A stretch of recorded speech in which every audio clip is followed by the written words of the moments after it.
ज्यादातर लोग यही सोच रहे हैं कि यूपी में असल मुकाबला बीजेपी और समाजवादी पार्टी के बीच ही है, लेकिन अब अपनी सियासी धमक दिखाने के लिए बहुजन समाज पार्टी भी मैदान में कूद पड़ी है। बीएसपी प्रमुख मायावती का आज 70वां जन्मदिन है। हर साल की तरह आज भी अपने जन्मदिन के मौके पर मायावती ने पत्रकारों से बातचीत की और 2027 के चुनाव को लेकर अपना सियासी टीजर पेश कर दिया। और इस टीजर से जो एक संदेश साफ हुआ है वो ये कि यूपी में इस बार ब्राह्मण ही वोटों का बाजीगर है। मायावती ने प्रेस कॉन्फ्रेंस में 4 बड़ी बातें कही हैं। पहला ये कि 2027 के विधानसभा चुनाव के लिए वो किसी दल से गठबंधन नहीं करेंगी। दूसरा ये कि बहन जी ने यूपी के ब्राह्मणों पर खूब डोरे डाले, साथ आने का संदेश दिया है। तीसरी बड़ी बात में उन्होंने समाजवादी पार्टी को मुसलमानों का विरोधी करार दिया है। और चौथी बड़ी बात यह कि अपने कोर वोटरों को उन्होंने 2 जून 1995 के हमले की याद भी दिलाई। इन चारों बयानों के बड़े मायने हैं। अपने वोटरों को सियासी संदेश देने के साथ ही विरोधी दलों के वोट बैंक पर भी बहन जी की कड़ी नजर है। वैसे तो साल 2012 से ही बीएसपी यूपी की सत्ता से बाहर है। 2014 में मोदी राज आने के बाद बीएसपी का चुनावी ग्राफ लगातार गिरता रहा, लेकिन 2027 के चुनाव से साल भर पहले मायावती ने 20 साल पुराने हिट फॉर्मूले को फिर से आजमाने का प्लान बनाया है। सबसे पहले जानिए बीएसपी प्रमुख ने कैसे आज बीजेपी के कोर वोट बैंक को लेकर पासा फेंका।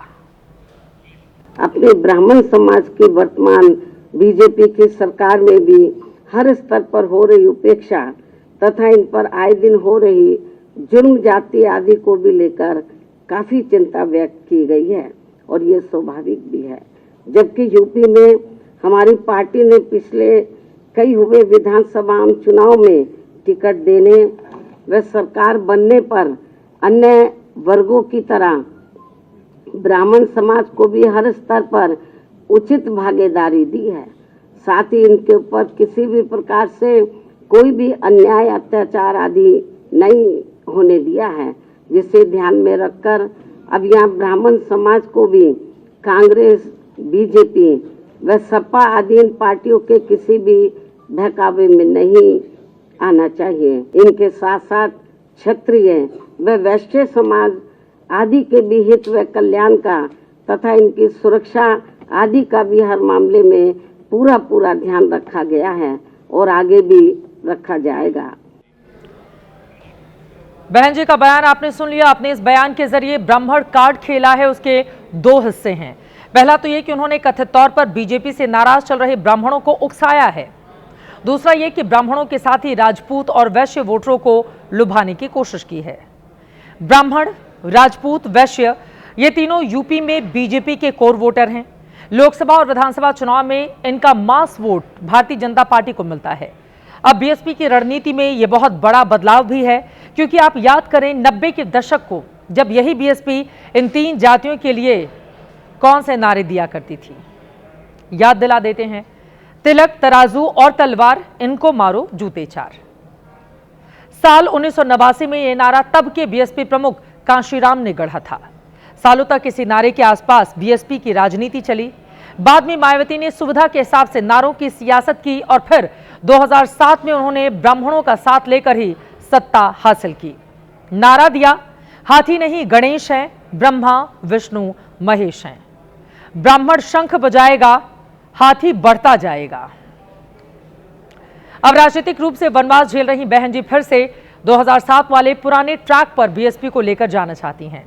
बीजेपी के ब्राह्मण और समाजवादी पार्टी के मुस्लिम वोटरों को अपने साथ जोड़ने की कोशिश में है।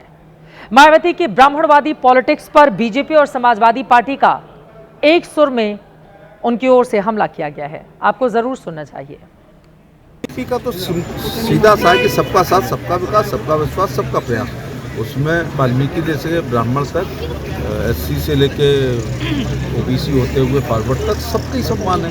वो देखें कि उनका आधार क्या है। ब्राह्मण बुद्धिजीवी वर्ग है, उनको पता है कि उनकी मान सम्मान की रक्षा कहाँ है और जो सरकार है उनके साथ किस तरह से भेदभाव कर रही है। बहन जी राजनीति के बूझते हुए चिराग की तरह है, अपनी सर्वाइवल के लिए स्टेटमेंट देंगी। यूपी में ब्राह्मण तकरीबन 10% के आसपास हैं और पिछले 4 चुनावों से ब्राह्मण जिधर जाता है उसी की सरकार बन जाती है। 2007 में बीएसपी, साल 2012 में समाजवादी पार्टी, 2017-2022 में बीजेपी की सरकार बनाने में ब्राह्मण वोटर और ब्राह्मण विधायकों की बड़ी भूमिका रही। आंकड़े आपकी टीवी स्क्रीन पर हैं। ब्राह्मण वोटों को लेकर खेल पिछले महीने तब हुआ था जब बीजेपी विधायक के घर पर ब्राह्मण विधायक लिट्टी पार्टी के बहाने जमा हो गए थे।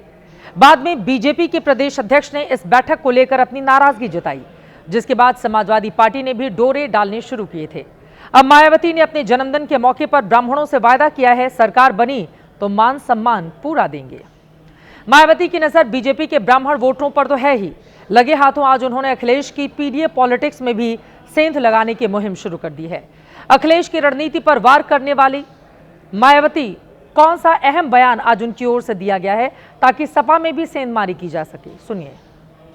खासकर सपा के शासनकाल में तो यहाँ अधिकांश गुंडों, बदमाशों, माफियाओं व भ्रष्ट लोगों का ही राज चलता रहा है, जिसमें इनके खुद के समाज को छोड़कर अधिकांश अन्य सभी वर्गों का शोषण होता रहा है। और इस मामले में दलित वर्ग के लोगों का तो इनकी सरकार में सबसे ज्यादा उत्पीड़न हुआ है।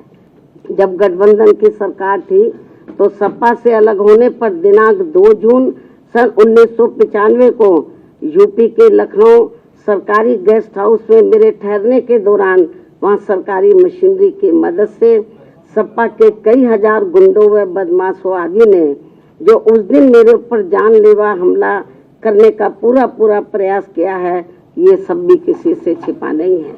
मुस्लिम समाज भी ज्यादातर उपेक्षित ही रहा है। ये है इनके पीडीए की असली पहचान। तो बीजेपी का ब्राह्मण और समाजवादी पार्टी का मुसलमान वोट मायावती की नजर में है। 2007 में मायावती को सत्ता के सिंहासन पर इन्हीं दो वोट बैंक की सोशल इंजीनियरिंग ने बिठाया था। बहन जी फिर से उसी इंजीनियरिंग का खाका खींचने में जुट गई हैं। लेकिन सबसे बड़ी परेशानी बीएसपी की परफॉर्मेंस रिपोर्ट है।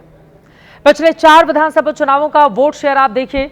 2007 में जब बीएसपी को सत्ता मिली थी उस समय 30% वोट मिले थे।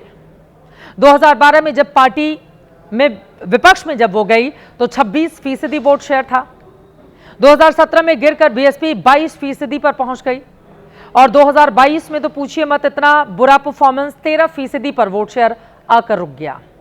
अभी 2024 के लोकसभा चुनाव में पार्टी महज 9% वोट बैंक पर ही सिमट गई, सीट का खाता तक नहीं खुला।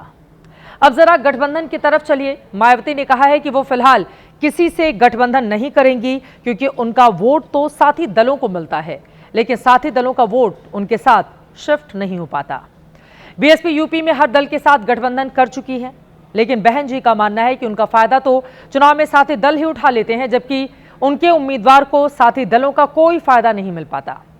अभी 2019 में बीएसपी ने 24 साल पुरानी दुश्मनी भुलाकर गठबंधन किया था समाजवादी पार्टी से, लेकिन ज्यादा दिनों तक यह रिश्ता रहा नहीं। बीएसपी का कोर वोटर कैसे चुनाव दर चुनाव खिसका है, अब जरा उसको भी देखिए।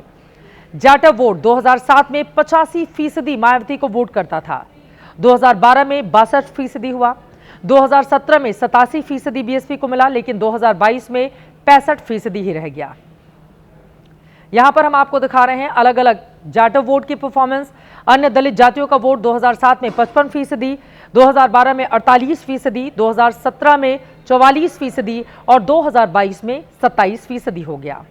इसी तरह 2007 में मुस्लिम 18%, 2012 में 30%, 2017 में मुस्लिम वोट 19% था, जो घटकर 6% बाद में चला गया 2022 के इलेक्शन में। आप देख पा रहे हैं दलित बीएसपी का कोर वोट बैंक रहा है, लेकिन पिछले चुनावों में उसका एक बड़ा हिस्सा भारतीय जनता पार्टी की ओर गया, जबकि मुस्लिमों का वोट जो बीएसपी से टूटा वो समाजवादी पार्टी की ओर शिफ्ट करता गया।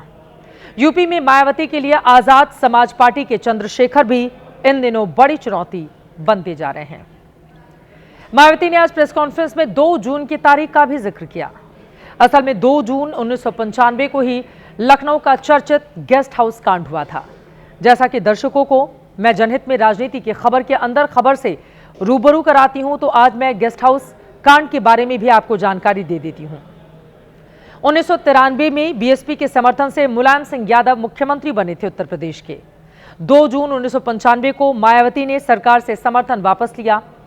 इससे बौखलाए समाजवादी पार्टी समर्थक लखनऊ के गेस्ट हाउस पहुंचे। मायावती उस वक्त गेस्ट हाउस के कमरा नंबर 1 में विधायकों के साथ बैठी हुई थीं। अजय बोस की लिखी किताब बहन जी में उस घटना का विस्तार से जिक्र मिलता है। गेस्ट हाउस में बीएसपी सुप्रीमो मायावती पर हमला किया गया, उनसे बदसलूकी की गई। उन्होंने जान बचाने के लिए खुद को कमरे के अंदर बंद कर लिया। हंगामा करने वाले मारपीट पर उतारू थे। बीजेपी के एक विधायक ने जान पर खेलकर मायावती को वहां से निकाला था। बीजेपी के विधायक ने। इस घटना के बाद मायावती को कभी साड़ी में नहीं देखा गया, जबकि इसके पहले कई मौकों पर वो साड़ी जरूर पहनती थी। करीब से जानने वाले कहते हैं कि इस घटना से दुखी होकर ही उन्होंने साड़ी पहनना छोड़ दिया था।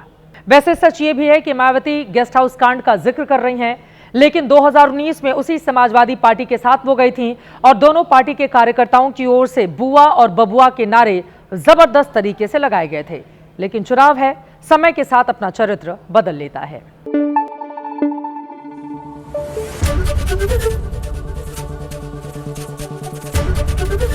एबीपी न्यूज आपको रखे आगे।